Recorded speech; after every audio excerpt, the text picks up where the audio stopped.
അഹങ്കാരത്തോടെ സംസാരിച്ച് പാപം ചെയ്യരുത്. എപ്പോഴും ഓർത്തോണം, ഏത് മേഖലയിലാണോ നമ്മൾ അഹങ്കരിച്ചത് ആ മേഖലയിൽ നമുക്ക് തകർച്ച ഉണ്ടാവും. എഴുതി വെച്ചോ, ഒരു സംശയമില്ല. അത് ഡാനിയേലച്ചനാണേലും നിങ്ങളാണേലും. മക്കളെ ഓർത്താണ് അഹങ്കരിക്കുന്നതെന്ന് വെച്ചോ, മക്കളെ കൊണ്ട് പ്രയാസപ്പെടേണ്ടി വരും. അഭിമാനം, വലിയ കുടുംബക്കാരാണെന്ന് പറഞ്ഞാണ് അഹങ്കരിക്കുന്നത്. അപമാനം ക്ഷണക്കത്ത് അടിച്ച് വിളിക്കാതെ വരും. നമ്മൾ ദൈവത്തെ വിളിച്ച് പരിശീലിക്കണം. ഹൃദയം നൊന്ത് ദൈവത്തെ വിളിക്കുമ്പോൾ അവിടെ കർത്താവ് ഇറങ്ങി വന്ന് ദൈവം നമ്മൾ കണ്ടിട്ടില്ലാത്ത വഴികൾ ദൈവം തുറന്നു തരും. ദൈവത്തെ വിളിച്ചോണം, ദൈവത്തെ മറക്കരുത്. കുടുംബങ്ങളിൽ നിന്നെല്ലാം പ്രാർത്ഥന ഉയരണം. അങ്ങനെയുള്ള കുടുംബങ്ങൾ നശിച്ചു പോകത്തില്ല. ദൈവം കാത്തെങ്കിലേ ഉള്ളൂ, ദൈവം കാത്തെങ്കിലേ ഉള്ളൂ. ഏത് സമയത്ത് എന്ത് സംഭവിക്കാം ആർക്കും. അതുപോലത്തെ ഒരു നാടായിട്ട് ഇത് മാറി. നിങ്ങൾ കാണാത്ത ഒരു ലോകമുണ്ട് സ്കൂളിലൊക്കെ. ചെറിയ കുഞ്ഞുങ്ങൾ പോലും നിങ്ങൾക്ക് അത് അറിഞ്ഞൂടാ. അതിൻ്റെ ഗൗരവത്തിൽ നിങ്ങൾ അറിഞ്ഞിട്ടുണ്ടോ?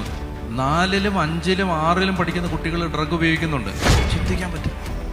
ഞാൻ പറയുന്നത് മനുഷ്യർക്ക്